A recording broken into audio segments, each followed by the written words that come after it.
special thank you today to today's sponsor, Uniglobe Travel Center. Dreaming of becoming a travel advisor and being your own boss? Uniglobe Travel Center's Mentor You program is the most comprehensive mentorship experience in the industry, designed for travel entrepreneurs who are serious about turning their passion for travel into a thriving business.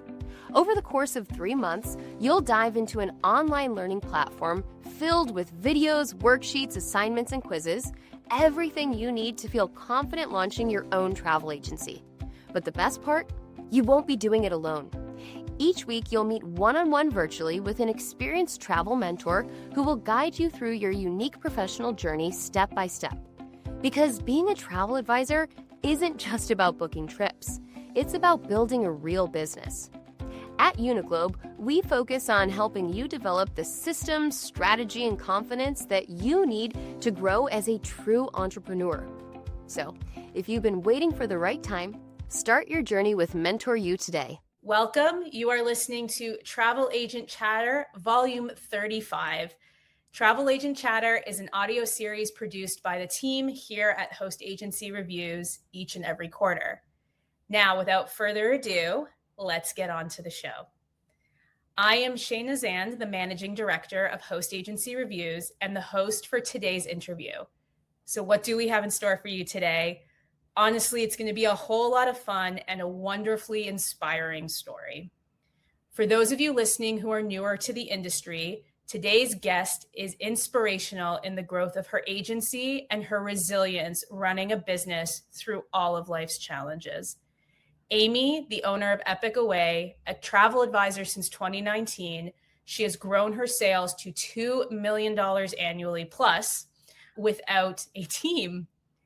Today, we're going to be diving into the story of how a life-changing move to Japan turned into something so much bigger.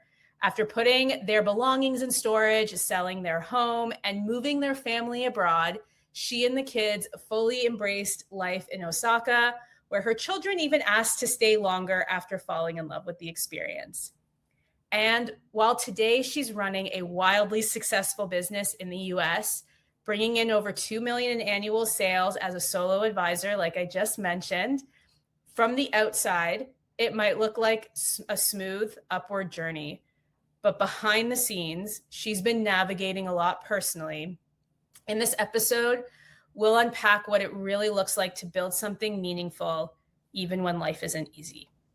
So this story is about taking a leap, building a business from lived experience, and showing up again and again through all of life's seasons. So any links and resources that we do talk about today can be found in today's show notes, which you can find by visiting hostagencyreviews.com/TAC and clicking on episode 35. Now a map for today's talk. We'll be covering a variety of topics in each segment, and here's what they are. We're going to start with beginnings. So Amy's going to introduce herself and her business. We're going to get into operations, sales and marketing, and then into the bulk of today, which is going to be about balancing business and life's hard moments, a little bit of wisdom, and our indispensable question to round it off. And there's a lot to talk about, and I know you want to stop listening to me and start listening to somebody else. So Amy, welcome to Travel Agent Chatter. Thank you, Shayna. Thanks for having me. Oh, thank you for being here. We are so excited to have you. So as always, we always love to know, how did you end up in travel? So as you mentioned, I moved with my family to Japan. We lived there for 2 years. We came back in 2018. And at that time, I was thinking, what am I going to do? And I had actually been out of the workforce for a while with raising my family. And I decided I loved all the traveling we did. I loved planning all of it. We went all over Japan, all over Southeast Asia. And so I actually used HAR to look for a host agency. So that was really helpful. Like, I really appreciate the service that you are providing, because I did find Uniglobe Travel Center through that, and they have been an amazing host, and I love the community that's there. So that's kind of how I got into travel. I did Uniglobe's Mentor You program in the fall of 2018, and I launched my business in 2019. Amazing. Did you end up traveling a lot while you were growing up? Was that part of it too, or was it just the Japan trip that really got you into Yeah, I this? didn't, my family didn't travel a lot. So I think the first time I went abroad was I went to Europe when I was a junior in high school, and I did like a student trip. We traveled all around. I fell in love with specifically Italy and Florence, and I ended up coming home and I was in love with art history, and I became an art history minor in college. And so it had a big influence on me, just being abroad and seeing the world. Wow. And for anybody that is watching and not just listening, speaking of art, there's some beautiful artwork on your wall behind you. I know you were saying earlier this is your son's room. So what a great room to grow up in, I have to say. Yeah, thank you. The whole entire room is painted this sea theme. Yeah, it's beautiful. See, these are the pros of getting to talk to Amy prior to us recording Travel Agent Chatter, is that I got to see the whole room. But don't worry, if you get to see a nice good chunk of it if you're watching this on video. So yeah, thank you for sharing your background. Everyone gets to see mine too, but they're so used to it at this point. All right, well, let's get in a little bit into kind of the operations side of your business so we can get an idea of, how you do over 2 million annually in sales, and you only started in 2019, which is just absolutely incredible, especially starting the year before we know the word that won't be spoken. But starting with the question we get from so many advisors, do you charge fees? Why or why not? And what do those fees look like? In the very beginning, when I started my business, I resisted fees just because you kind of feel like, that imposter syndrome a little bit. And do I deserve fees, or, do I know enough to charge a fee? And I did start charging a fee coming out of the word that shall not be said, but I'm going to say it, the pandemic. Yep. And it was kind of like I actually categorized it as a COVID fee. I would tell prospective clients, I'm like, well, I do charge a fee. I call it a COVID fee. And then I would kind of justify it that way. But over time, I do realize that fees serve a great role in terms of also compensating for me for my time and the work I'm putting in, also weeding out people who are price shopping or who are looking at multiple advisors. And I only want people who are serious about working with me. So I kind of also say that now. I say, you know what, I'm charging this fee because I really want us to both be all in on this trip. So over time, I've raised my fees. I started out at $200, then $300. Now I'm at $500. It's just a flat fee. I don't charge any kind of tier. It's just, if you want to start working with me, then pay the fee and we'll get started. I like the simplicity in that. I find that's very easy to manage.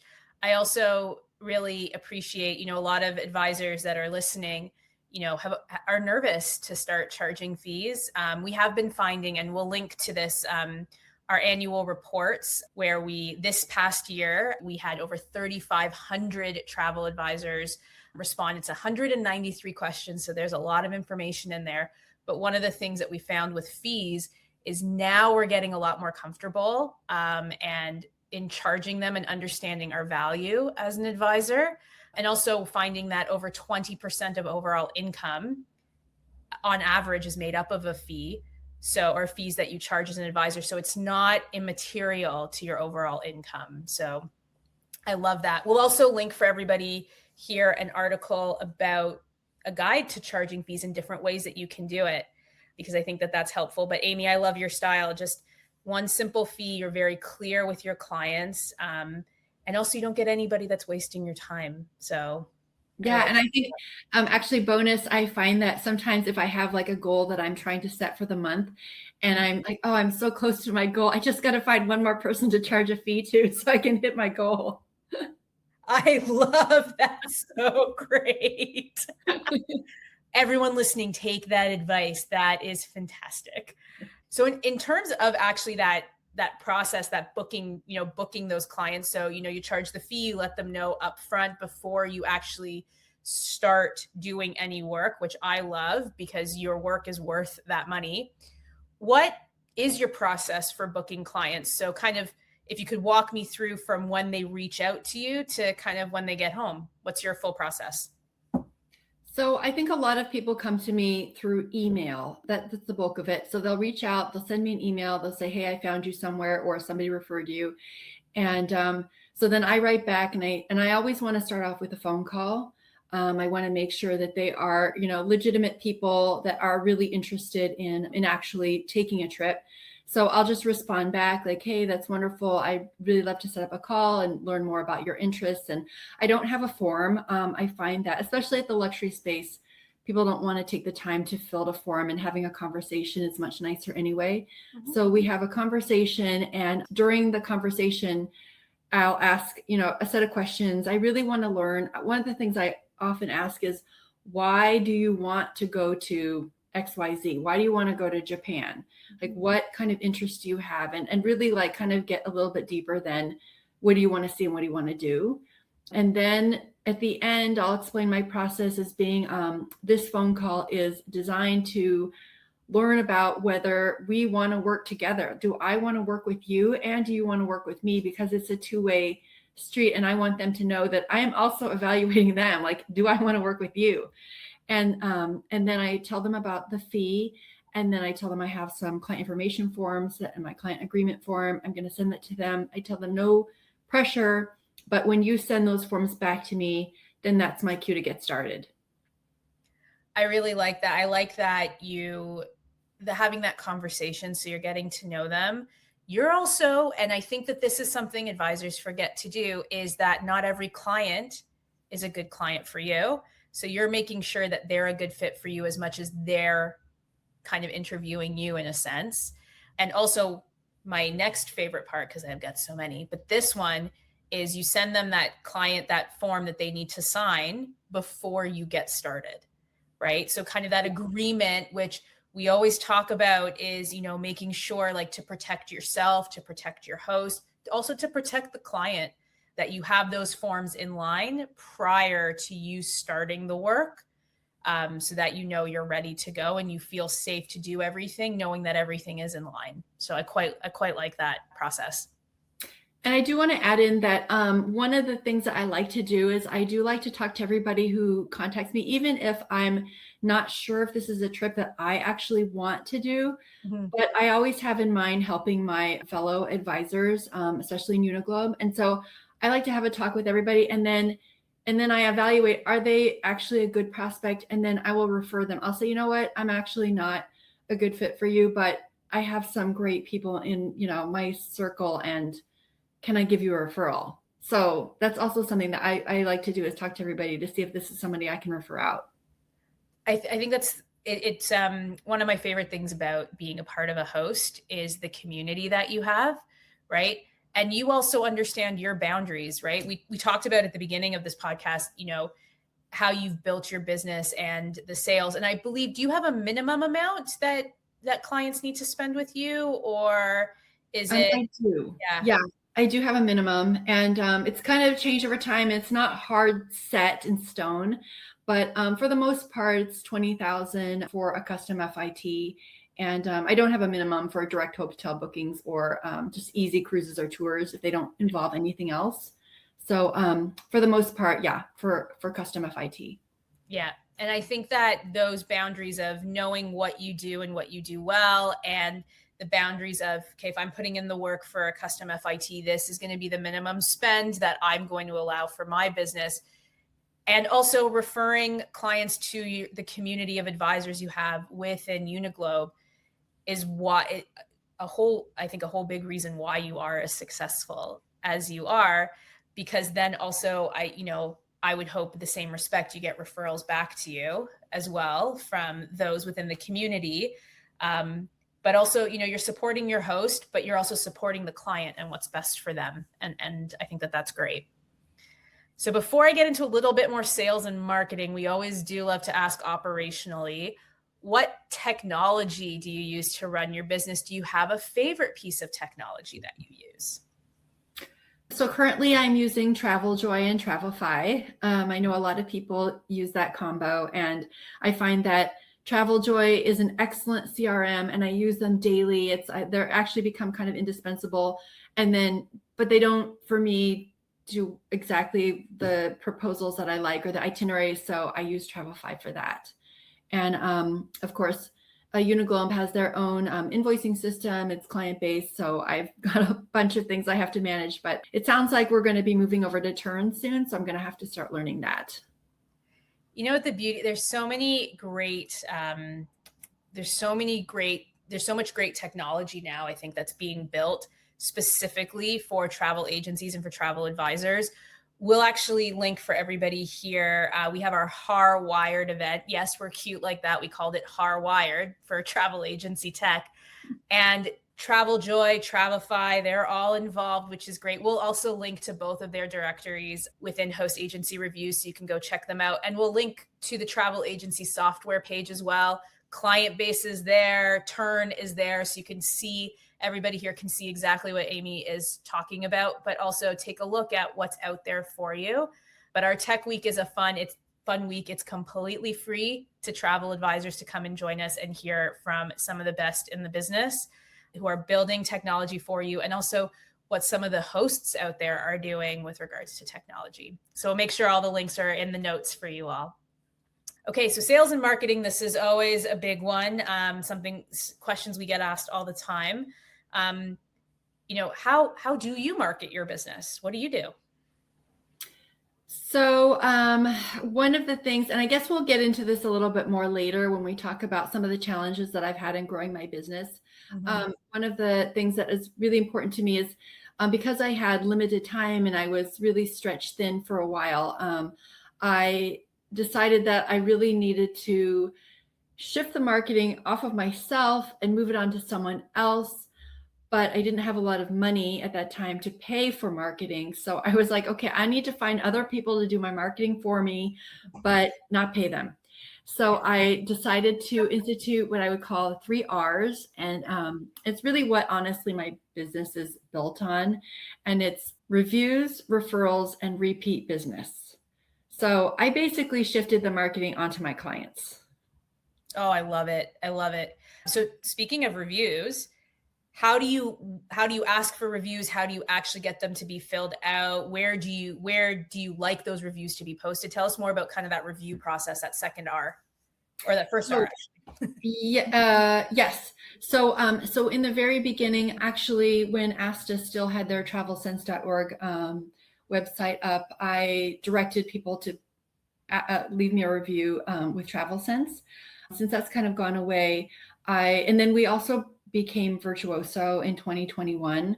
And I really leaned into all the tools that Virtuoso has to offer. So they have a really great reviews and recommendations section.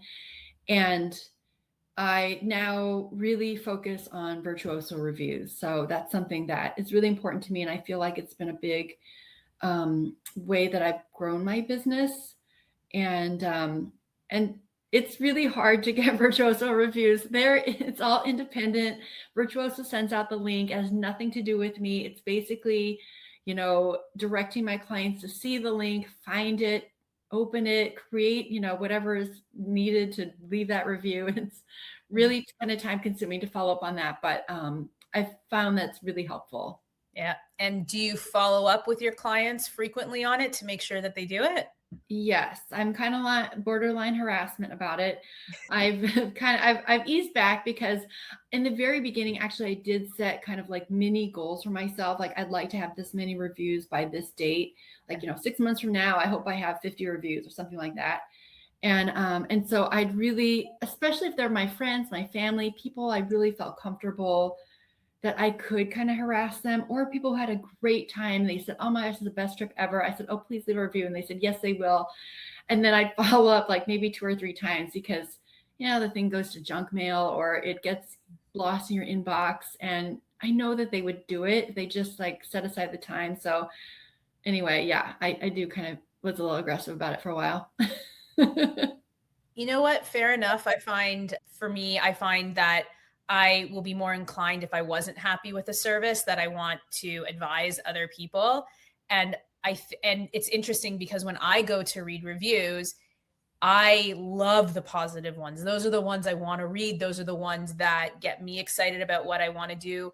And so I'm like, why am I not leaving positive reviews? I'm a pretty positive person. So I completely understand it. You're like, oh yeah, I'll get to it. Cause like it was so, she was so wonderful, but how much I know I depend on reviews and how much I read them, right? I have to keep reminding myself I should be leaving these reviews as well because of how helpful I find them to myself.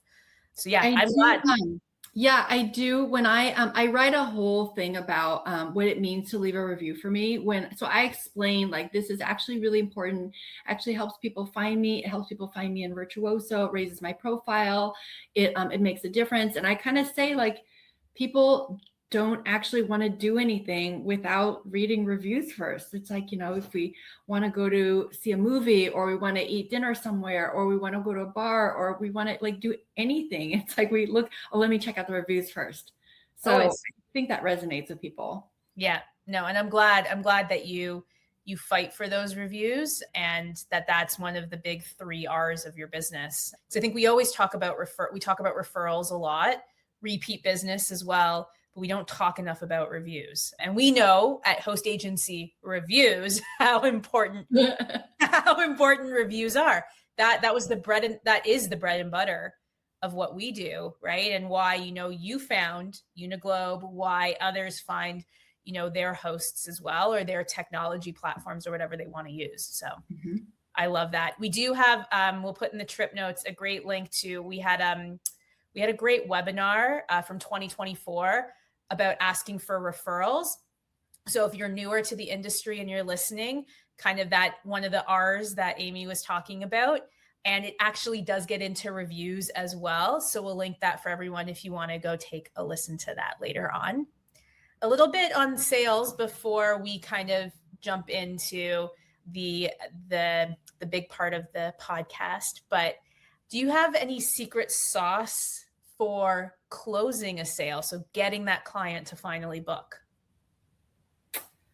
Gosh, that's a good question. Secret sauces to closing. I think that all along in the process, I'm really listening to the client and what they want and not so much directing them unless they want direction. I mean, if people want direction, then they'll ask for it and I will give it, but really not trying to insert myself and what I like. I know that sometimes when I'm working with suppliers, they actually do that to me and I don't like that. And so I try not to do that to my clients. And I think that what I tell them is I want this proposal to be perfect. I don't want to actually put a deposit on a trip unless it's perfect for you. And so really tweaking it. And I think really listening helps actually cut down on the number of iterations I have to have too. And of course, there are some clients who are they're all over the map. So there are exceptions. But for the most part, trying to really focus in on the small details. And that's part of that first conversation that I have and asking all those sort of like detailed questions to really get into like, why are they wanting to go to this place? What is the whole point of traveling for them? And then in that way, I know that because I tell them, I want this trip to be perfect for you. We're not putting a deposit on this until it's perfect. When you are presenting a perfect proposal, why wouldn't they want to finish it? So that's kind of how I think about it. I like that way of thinking about it. There's not like a tactic per se. It's just this, how you provide the service, right? It's how you provide the service from day one that leads to the way that the sale is naturally closed. So I think that's going to be really interesting for everyone listening. So I think that's great. All right, we're going to jump into the next section of this podcast. I am very excited because we're going to learn a little bit more about you and also, the last 5-6 years and, balancing business and balancing life. And I think we all experience that. But as an advisor, you are running and operating your own business. So from the outside, someone could see your business, see the numbers and how, over 2 million in annual sales as a solo advisor. And they assume that the journey has been smooth, right? Because you started your business in 2019 and it's only the beginning of 2026. but behind the scenes, you've really been navigating a lot personally. Could you tell us a little bit more about your personal story over the last 5 years? Yeah, so as I mentioned, I launched my business in actually February 2019, and then 1 year later, so I had 1 year to really ramp up, and it all came to a screeching halt March 2020. And when that happened, actually, my oldest son was he's a freshman in college, and everybody got sent home. He came home, and he pretty much announced that he didn't want to live at home anymore because he'd had a taste of freedom. And he was like, "I'm leaving." And we were like, "Where are you going?" And he was like, "Not staying here." And I mean, literally, he really didn't have a plan. He's like, "I'm leaving." He left. And if you recall, in the very beginning of the pandemic, it was all like just unknown. Like we felt like, so all the stories were so scary, and nobody wanted to go to the grocery store even. And I said to him, I go, "If you get COVID, you can't come home. Who's going to take care of you?" He's like, "Yeah, I know. I'll just figure it out." And it was like this really scary thing. So that was stressful because he literally just left, and he was 18. And then a little bit further into 2020, I discovered that my daughter was struggling with an eating disorder, and that kind of came from a place of anxiety and depression. I think also isolation from COVID, and that over time led into other. I think that it was just a series of maladaptive coping skills, and it was eating disorder and self-harm and suicidal ideation and running away and addiction and all sorts of things. So this is part of what I was dealing with while I was trying to build my business. In the midst of all that, also my father died in 2021. My husband wasn't working, which was just a bad timing thing, because if we'd known the pandemic was coming, we would have approached that differently. And someone hacked into our savings account and stole $45,000 through online wire fraud, which at that time we were dealing with so much other stress from my daughter that trying to get our money back was actually a low priority, because that's just how much we were dealing with. And Bank of America didn't make it easy. So that was another challenge. Well, I mean, thank you for sharing that. The vulnerability, it's, I think we always think about, and you've said it to me in the past, where, everyone has a lot going on in their lives. But I think sometimes to really hear that you're not alone in it, and, what other people are going through and how they've made it through, it creates a sense, that creates a sense of community. And I just thank you for sharing. Thank you for sharing that. Yeah. Yeah. With, advisors, same as you, really juggling life and growing their business, and you just happen to pick the best time to start growing your business. You've got the family challenges, the personal struggles, the mental health, really, of it all. During kind of your hardest seasons, what did it actually look like for you to keep showing up? And what made you decide to keep pushing forward, even when it would have been easier just to step back from it all? One of the skills that I think I picked up from all of this was reframing the narrative. And that is something that was really important for me, was to, when something is facing you and you're, it's a worry, it's a problem, it's this or that, it's to reframe it and look at it from a different angle. And that's something that I did. And when I looked at my travel business during this time, honestly, it was, for me, it was a coping mechanism. It was an escape. It was a distraction. It was a way for me to have some control over what was going on in my life that I didn't have any control over. And it's really interesting, because actually that is what they say about eating disorders and things like that, is that people who have life is spinning out of control, or they have like severe anxiety, depression, or things like that, an eating disorder is something that they feel like eating is something you have control over. And but it's a maladaptive coping skill. And challenge is to find positive coping skills. And so I really use my travel business as a positive coping skill to have some way to get away from that. Wow, that's incredible. I'm going to take some notes on that. My coping skills, I know my dad got really sick many years ago, and still lives with it today. And my coping skill is either dark humor or to live in my state of shock. And I know that those aren't necessarily the healthiest things. Granted, the dark humor, you get an audience who actually enjoys that sometimes. He enjoys it, I have to say. So it makes him happy. That's what I care about. But yeah, living in my state of shock, because then I don't have to deal with the thing that I don't have control over.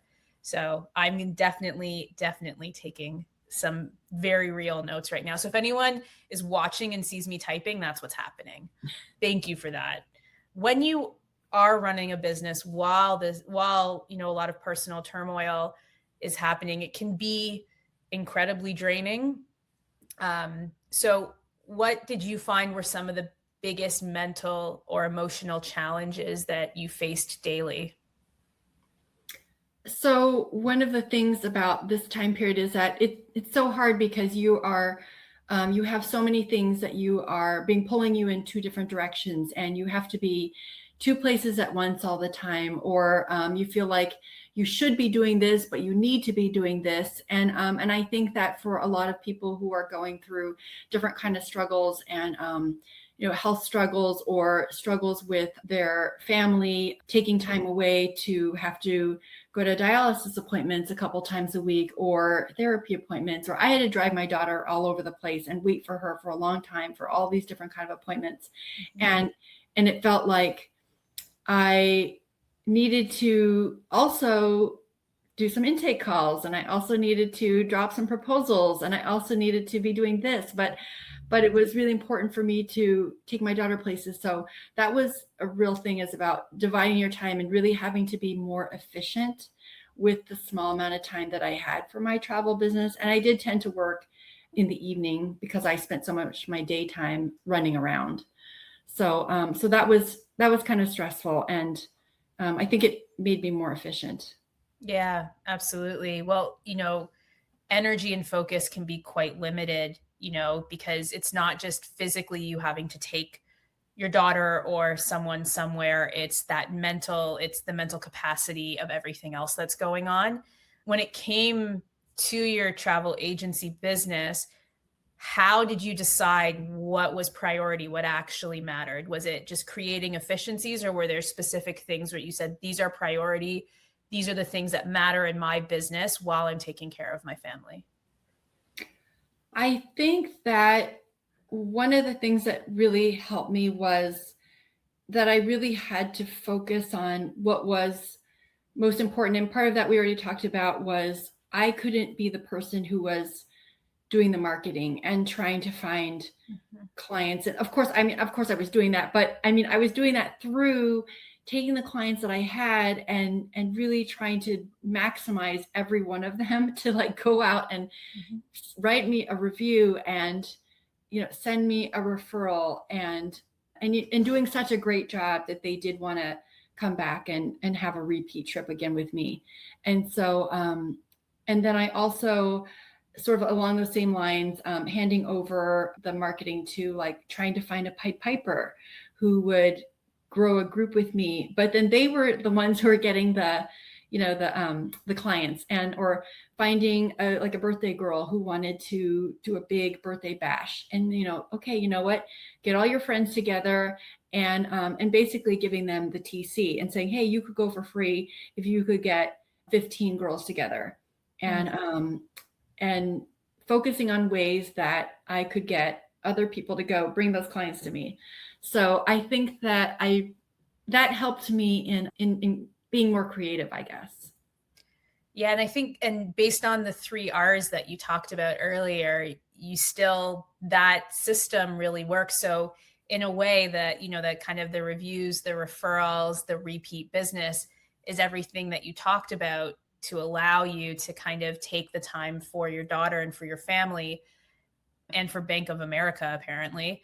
And then, but put that, kind of, clients want to do that for you, right? They want to refer you. They want to leave you a review when they're really happy. So you're just leaning into things that people would want to do for you anyways. And now that's become the crux, the base of your kind of marketing strategy. So incredibly interesting how that kind of all comes around, big full circle. So yeah, I think I still instill most of the things that I started then. I still use them. Probably the only one that I don't still do that I do recommend when people ask me about marketing and getting new clients. One of the things I did early on, actually started pre-pandemic, was I'd have these things called I call them travel parties, and I would get friends to have a party and invite all of their friends, and I would provide, like, food, basically cheese and crackers and fruit platters and things like that. I'd bring a couple bottles of wine and some soda, and I would bring a bunch of suppliers' catalogs with me, and we would just talk travel, and we would talk about, bucket list travel, or where their favorite place that they ever went was. And it was kind of, and I bring some swag from suppliers. I'd ask suppliers to, send me some things so I could raffle them off. And it was a way to get in front of an audience that I, again, didn't have to create. I asked my friends to bring their friends.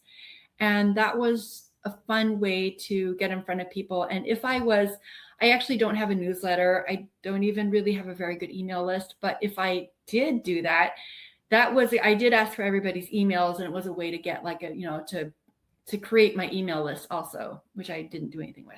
Yeah. But you have the list. So but I have it. No, I like that. I mean, next to sushi, charcuterie and wine is my next favorite food group. So you know what? People love it. And then you also get inspired. I always find when I go to events like that, when I worked on the supplier side as a BDM many moons ago, we won't talk about how many years, but going to those events was always super fun for me as a supplier. I always found that I knew I had just ticked something off of my list of travel, but talking to everybody else there, I'd add 5 more things onto my list. So, and suppliers always want to help with things like that. I think for everybody listening, suppliers want to work with you. And a lot of them, if they live, there's some suppliers that have a significant amount of BDMs. So that's business development managers, for those of you who are newer to the industry, that represent a region or represent a region for their supplier, or work specifically with your host, that are traveling and can be in your city at the time that you are, and actually go there in person as well to talk to a group. So I love, and friends want to help friends, right? So yeah, I mean, yeah, one of my friends does, she's a financial advisor, and she does talks on different, I went to one a couple weeks ago, and half of the people in the room were her friends who had brought other of their friends, and it was amazing, right? And that's just exactly growing. Yeah, it keeps growing that way. Well, you kind of answered my next question, but there's a lot going on. Your business continues to grow.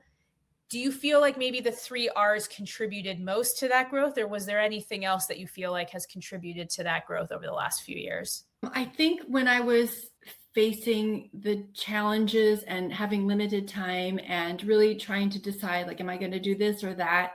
One of the things that I think really helped me was that I had to have a vision for where I wanted my business to go. And I knew that I had to have a plan of how I was going to get from A to B. And so all of these things that we're talking about leaned into my vision about, or my plan, actually, not my vision, my plan of, how I had this. I think that you can have a vision about what you want your business to look like, how much money you want to make, what kind of, travel you want to sell, whatever, but how are you going to get there to realize that vision? And so part of the things that were in my plan was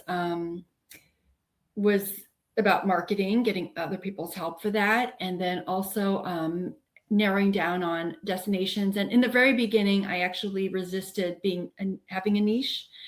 Then after COVID, I decided, I don't want to sell the world. This is just ridiculous. I just want to narrow in Japan, my natural niche, because I live there, Southeast Asia, because we traveled all around there.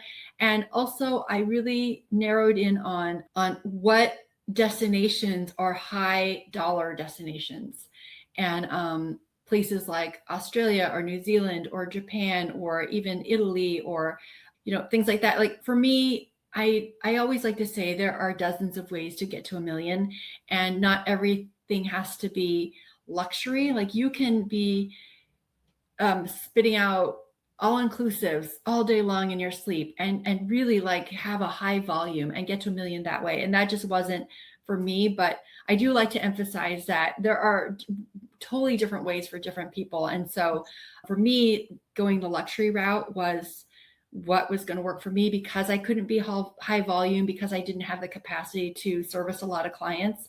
And so I really need to focus on how was I going to move myself into luxury. That's what I always said for a long time. I'm moving myself into luxury. And so the plan was, how was I going to get there? So high dollar destinations, and using Virtuoso was a really great partner for me. I think that was really instrumental, is being a part of that consortia.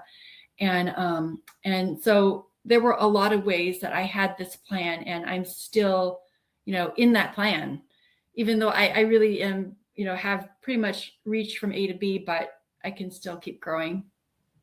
Yeah, I think you kind of touched on the point, like your consortia was really powerful in all of this. And I think for everyone listening, if when you are looking at different hosts, we have the exact same setup for consortia. So you can take a look at the consortia. On the profiles, it will tell you who the consortia is that the hosts are a member of. And I think that is an important piece to take into consideration when you are deciding on the host you want to work with, but also the niche or the specialty or the area of expertise that you want to lean into, right? And Amy, yours being luxury, Virtuoso is a wonderful fit for that. So I think that is a great point to make, to lean into that consortia level, which sometimes we just think about the host we want to be a member of, but 99% of hosts are a member of a consortium. So I think that's a great point. So going through everything that you went through during this time, and on top of it all, we had COVID, we had the pandemic happening. I don't know why I said the word I would never say, but yet we talk about it very openly. It's not a scary word. It's just something I never want to experience. It's not like Voldemort or anything. Yeah, no, yeah. It's Steph just popping in for a quick commercial break. So a big thank you to today's sponsor, Uniglobe Travel Center. Dreaming of becoming a travel advisor and being your own boss? Uniglobe Travel Center's Mentor You program is the most comprehensive mentorship experience in the industry, designed for travel entrepreneurs who are serious about turning their passion for travel into a thriving business. Over the course of 3 months, you'll dive into an online learning platform filled with videos, worksheets, assignments, and quizzes, everything you need to feel confident launching your own travel agency. But the best part? You won't be doing it alone. Each week, you'll meet one-on-one virtually with an experienced travel mentor who will guide you through your unique professional journey step by step. Because being a travel advisor isn't just about booking trips. It's about building a real business. At Uniglobe, we focus on helping you develop the systems, strategy, and confidence that you need to grow as a true entrepreneur. So, if you've been waiting for the right time, start your journey with Mentor You today. Do you think that it changed the way that you approach your clients or the way that you run your business now, going through all of that? Yeah, I think that so two things. On the one hand, I was able to really listen in and what my clients are saying, and really also be maybe more empathetic and thinking about what they are, what they might be going through to get to this point, to get to travel. And also I think it helped me in working with suppliers also, because it's really difficult. It's kind of a puzzle sometimes to put all the pieces together, and it's not always easy. And I think you have to have a lot of patience, and you also have to be mindful about what other people are going through, and maybe their days, not going well or something like that. And I know that that doesn't help, that doesn't come up a lot, but there are things that I feel like this journey helped me to be more empathetic and listen. And also, I think having patience is a really big one. And I feel like I have a lot more patience than I used to. Well, that's a good thing, because I think coming out of the pandemic, a lot of people have a lot less patience. So well, that is actually a real thing. Yeah. Yeah. And the whole, and I feel like the whole anxiety thing of this like generation, and everybody needs everything to be done immediately. And that's a real challenge. And I think that we as advisors play into that more than we should. And this whole idea that somebody will email me something in the morning, and then 3 hours later they'll be like, well, did you get it? I'm like, well, yeah, my inbox has like a lot of things that I gotta, and it's like, why are you emailing me, or why are you calling me to ask me if I got something that you just emailed me 3 hours ago? But I think we as advisors, if we play into that, like, oh yes, I will look at that right now and I will get back to you right now on that, like, that kind of feeds into that. And I try not to do that, because it's like these things actually take time. If you want a great trip, then you're going to have to give me some space to create that for you. Yeah, I think a big piece of it is managing expectations. I know we talk about this a lot, but it's about saying, like, as long as my expectations are managed, where someone says, okay, you know what, thank you, I've received this. It will take me 5 to 7 business days to come back to you. If we go on to the 8th business day, yes, I am probably following up, right? But I'm not expecting anything earlier. And sometimes when you get something earlier, it's like a nice surprise. You're like, oh, I've gotten this in 3 days. But it's more just about communicating that. I find a lot of the times we get lost because we don't communicate that information. Or I even know another advisor who I email back and forth with, and she has an automated out of office that just says your inquiry will be responded to within 24 hours. Like, there's like a whole kind of thing that she has. And so I never expect responses from her earlier than that. And when I get them, great, love it, very happy, right? But I know my email's been received, and that she's managing that, this is what she works on. She will come back to me within, I think hers even says 24 to 48 hours. But if something is an emergency, then she has like an emergency line or something like that. But it manages my expectations so that, yes, I'm not expecting a response in 3 hours, which I think is just something else. Well, I'm really glad you just said that, because actually I say this a lot. 50% or more of this job is about managing client expectations. I say that all the time. So I'm so glad you said that, because managing client expectations is actually this job. It is. Yeah. And if you've managed client expectations, then when they're on their trip or in the planning of their trip, or anywhere along the journey, then they will know. They won't be surprised, and they'll know what's going on, and they'll know that you are helping with it, or getting back to them, or whatever. Yeah, absolutely. I think that goes for most anything. I was actually, funny enough, I was getting a delivery this morning, and they said, okay, we'll be there between 8 a.m. and 11 a.m. And I said, okay, it has to be between 8 and 11 a.m. because I've got XYZ things happening this afternoon. So I can't get it delivered outside of that window. And they were like, yep, no problem. Like, we start at 8 a.m. and all that. And I said, okay. I said, because if you can't, that's okay. Then the delivery has to be the next day. And around 10 a.m., I go onto the app and I see that, oh, okay, it will be delivered by the end of day. And I called them and I said, hey, I had this long conversation with one of your staff yesterday. If this will not be delivered to me before 11 a.m., not a problem, but then it cannot come today, right? I said I was super clear, and they're like, well, we don't start delivering until 10 a.m. And I said, oh, because the window I was given was 8 a.m. to 11 a.m. So, and because of that, I actually, when the driver got here, they ended up rerouting. So the driver got here at 10:20 a.m., which was great.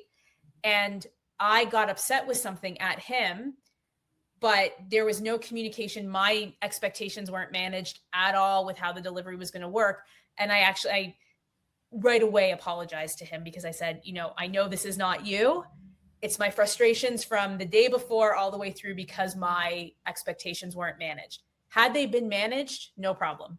I would have had no issue, right? Yep. So, yeah, which is why I'm glad that I'm ending my day with the Travel Agent Chatter podcast because it's a great way to end the day for sure.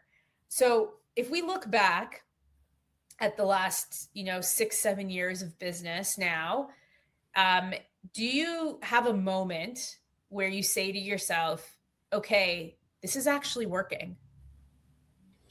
Yeah, I don't know when that moment was, but I think that along the way there were markers that, okay, this is working, like you said, and clients were writing reviews. Like I said, I had these little mini goals that I was trying to hit, and when I would actually hit a goal, I'd be like, yes, I actually got 50 reviews in this amount of time that I was hoping for, and then clients were referring me to other people, and I hit 1 million.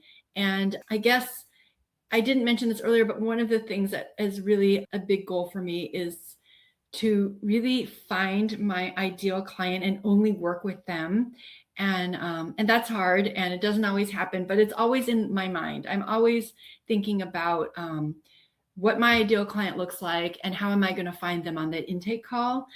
And because that was really important to me. I didn't mention this earlier, but one of the things that is like my first litmus test, and actually one of the most important things for me is when I have that first phone call is, am I going to enjoy working with this person? Am I going to enjoy working on this itinerary? Is this going to be fun? And if I am not answering that question yes, then I am not taking that client, because that in that time when everything was tumultuous and I was overwhelmed, and I was like, I do not have time for people that I do not enjoy working with, because I'm already not enjoying so much of my personal life right now. And so now, fast forward, I have a lot of clients that I really enjoy working with. And when I look over, I'm looking at a trip and I'm looking back at our correspondence, sometimes I am laughing about some of the things that we have exchanged with clients that I love. They're so funny and they're so fun. And I love it when they come back to me. And so that was something that I felt like, this is working. I'm having fun. These are fun people to work with. And they're referring me to their friends who are hopefully also ideal friends. So that was something that I feel like was like a indication that this is going well. And going back to Virtuoso, actually I wanted to share some stats with you because I think this might be interesting. In the time that I got my first person who came to me and said, I found you through Virtuoso, it was the summer of 2022. So I think I started trying to get reviews like at the very end of 2021. We started with Virtuoso in the beginning of 2021. So by the end of 2021, I figured out, okay, I'm going to try to get a lot of reviews. Somebody came to me summer 2022. From that point to now, I kind of try to keep on tabs with this. It's kind of hard because not everybody will tell me like exactly how they found me. But about 71 people have come to me saying that they found me through Virtuoso since that first person. And of that, 37 of them became actual clients who book with me. And I would say at least half of those people have been our repeat, have done more than one trip with me. And at least a dozen of them are ideal clients. And so that is something that has really worked well for me. And that's something where I can say, yeah, this is working. Those are incredible numbers. Virtuoso, I hope you're listening. Don't worry, I'll make sure they listen. I will be sending this to them. But those are wonderful numbers, and taking advantage of the tools that are offered to you through your host, through your consortium here specifically, has done you really proud. And it also shows that 12 of the 71 being essentially at least 12 of them, you said at least a dozen, being your ideal client, right? That's pretty incredible. Almost half of them, more than half of them actually, 37 booked with you, right? That's an incredible, I mean, that conversion is something special. So congrats. That's amazing. Yeah, thank you. That also takes into account that probably the first 20 of them were coming from during the pandemic, and they were complete trash. Like, I was like, really? How did you think that finding me in Virtuoso and then asking me for this crazy, $2,000 trip to Japan is going to work for you? So anyway, yeah, a lot of them were like really nonsense in the beginning, and then they got better and better, and now they're amazing. Wow, that's incredible. So with a lot of advisors kind of right now dealing with their own personal challenges and seeing where you are now with everything that you've dealt with, and they're, having their own personal challenges, and then they're trying to grow their business at the same time. Is there any piece of advice or anything that you would really want them to know? I think going back to what I said earlier about having a vision and a plan, that was really instrumental for me. Yeah. And I think that whether you want to just do this and make a little bit of money, or you actually have a goal because you have to pay for all the bills with this job, or you're a single working mother or something like that, you have different goals, and how are you going to get them? Because for me, laying out the strategy, everything was a strategy, everything that I put together, and that is really how I built it. And from how am I going to get these reviews, and one of the strategies I didn't talk about was also aligning myself with the right suppliers, because I can be perfect in planning. I can plan the most perfect trip. I have the vision for my clients because they needed my help to put this thing together. And then if I give it over to a supplier who, has a disappointing execution, let's call it, that is not going to lead to any of my 3 R's. My clients are not going to leave a good review, even though it had nothing to do with me. They're not going to refer me to other people, and they're not going to come back to me again. And so I mindfully have to make sure that I am partnering up with the best suppliers that are not going to let me down. So everything is a strategy, and to get to those 3 R's. And so I think that for travel advisors who have, like, they're being pulled in lots of different directions and got a lot of distractions, really honing in on the small steps and the big steps, and just taking everything one day at a time. That was my whole mantra, was one at a time, one client at a time, one review at a time, one referral at a time, one itinerary at a time. Like, everything was just like looking at it like in a very micro level, because when everything is so overwhelming, and you don't need more, like, to look at your business as an overwhelming picture. How am I going to get to 1 million? Like, that is not a good way to look at it. Mm-hmm. So just really focusing on little things. I think I really love that. I actually, I always come up with a high level strategy closer to the end of the year to, when I look at host agency reviews, other companies that I've been with as well. And then I have my quarterly goals of things that I want to achieve, but the goals all have to line up back to that strategy, right? And I actually look at them every single week. Every week I update them, and it's for myself, right? This is for me. This is to make sure that the strategy that I've talked about with the team, but also the things that you want to do with your business, you are keeping on track with. It takes me 5 minutes at the beginning of a Monday, and I just check in with those. So I love that you said that, because I find that sometimes it reminds me of something that I've forgotten, that I've reminded myself is important. So I love that. Before we get into you giving us some wisdom to close out the podcast, I would love to know, looking back now at everything, what are you most proud of over the last 5 years? I definitely that I made it. I made it through the fire. I got to the other side. My daughter is doing really well now. She is in community college, and she's super happy.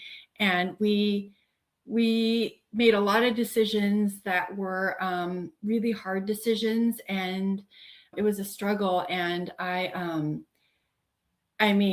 there's some crazy stories that I had to deal with, like just day in, day out. And I did it. And I still was able to go to Virtuoso Travel Week. I was still able to go to Uniglobe conferences. I didn't do a lot of FAMs, but I narrowed down on the things that were really important to me. And even getting away was so stressful, and things happened. And I know other people who've told me stories about how they made a commitment to go on a FAM, or they made a commitment to go to a conference, and they had to leave at the middle of it because something happened at home. And I could so relate to that. And just that idea that you are going to be doing this, but really you should be over here, or you need to focus on, make decisions on, these important things, that you can't be two places at once. And somehow I made it through, and I was still able to grow my business. So I'm really proud of that, and that I was able to kind of, execute my vision. Yeah, that's amazing. And I think more than anything, I'm so glad to hear that your daughter's doing well. And Thank you. In college, and I'm just, that's really exciting for you. That's incredibly exciting for her. So that's so great to hear. Thank you. Yeah. And you kind of mentioned, so a little wisdom that we'd love for you to share with our listeners. And you kind of talked about, you still went to Virtuoso Travel Week, and you still went to Uniglobe's conference. What are these some of your favorite places to learn in the industry, or what are some of your favorite places to learn within the travel industry? Yeah, I know that people ask a lot about how do I grow my business, especially when I'm starting. And sometimes people suggest that you just need to travel more. You need to go on FAMs. You need to go put yourself out there and show people that you are in a destination. And for me, that wasn't possible. And so I feel like that is good advice for some people, but it's bad advice for other people, and was bad advice for me. But there are things that you can do. And I felt like, even if you live wherever you live, there are interesting places. There are parks. There are, for me, I live by the ocean. There's the beach. There's hotels. Like, there's some hotel in every city. I feel like, even if it's not a luxury hotel, you can go and meet with hoteliers and ask for hotel tours. And even if they're in your community, and you can go out and make content. If you feel like you need to be out there on social media, you can make content in your own community. You don't have to feel like you have to be out abroad. And going to conferences was a big one for me, because making those relationships with the suppliers. Virtuoso Travel Week has tons of hoteliers, and that has really helped me a lot. Mm-hmm. And that was my priority, was going to the two conferences that I mentioned, because I felt like I got the most value out of them, and I couldn't travel that much. So I think there are little ways that, webinars and podcasts, and if you feel like you only have a tiny bit of time today, then you can just look at some destination research. I'm a Japan expert, and I still love to just oh, where does what's a cool spot in Japan that I don't know about? And in my spare time, I might look for something, or find a new supplier that, in case I, get a river cruise client, then, what are the best choices out there for Europe? Or, there are little things that you can do just to be moving yourself forward, even if you only have a little bit of time. Yeah, absolutely. I love that. So the final question to close off, I can't believe we're at the end, but we love to ask everyone that joins us for Travel Agent Chatter, what person, book, or technology has been indispensable to the growth of your agency, and why? So when I think about what really turned the key for me in making the leap from where I was at to luxury, and really actually making the difference, was Betsy deciding that we would bring on Virtuoso. And the tools that Virtuoso provided, and I probably honestly use 30% of them. So if I really dove deep down into what they offered, I could probably be doing even better. But the tools that Virtuoso offers, the reviews, people find me there, the reputation that they have, I'm going to say that Matthew Upchurch is that person who really is made a big difference. And because he had the vision to create Virtuoso, and of course there are other consortia, and that's the one that I know, that's the one that made the difference to me. But he creating Virtuoso and doing this with this mission that it's for travel advisors. The whole point of Virtuoso is to help me as a travel advisor and to help me move into luxury, which is what I was trying to do. And because it has such a good reputation among people and they know it. And I'm in like Reddit communities and people are always talking about Virtuoso. And so I really have to credit Matthew Upchurch for having this vision to create this thing that ultimately really made a difference in my life. Oh. So I do hope you share it with Virtuoso, because that is really my answer for this business. It really made a big difference for me. You bet I will. And Matthew is pretty fantastic. So I've only had the honor of meeting him a couple times, and he probably doesn't remember me, but that's okay because he meets lots of people, but he could not have been nicer every time. And listening to him speak, I understand why he's your answer. I get it. And yeah, with that, I mean, Amy, thank you so much from the bottom of my heart for this, sharing the story of this incredible business that you've built, and your very personal story with me, with the HAR team, and with the entire Host Agency Reviews community. Thank you to everyone who's listening. Please remember to submit reviews if you are a member of a host or a consortium, if you use a piece of travel technology, or if you work with a tour operator or a travel insurance provider. They're now live on the HAR website. We today talked a lot about how important reviews are, so please share your reviews as well. Thank you to Uniglobe Travel Center as our sponsor this quarter. As a reminder, the Travel Agent Chatter podcast is a quarterly podcast where we speak to and feature your travel advisor colleagues. Stay tuned for our next one coming up in Q2. For this volume 35, you can read the transcript, view the show notes, and watch a video of today's episode all in one place. Head on over to hostagencyreviews.com/TAC and click on episode 35. Amy, thank you so much again. This was an absolute pleasure, and what a beautiful way to start 2026 Travel Agent Chatter podcast episodes. And thank you, Shayna. I really appreciate that you have this this podcast and this really great way to interact with travel advisors and HAR, because that's how I found Uniglobe. So thank you for that too.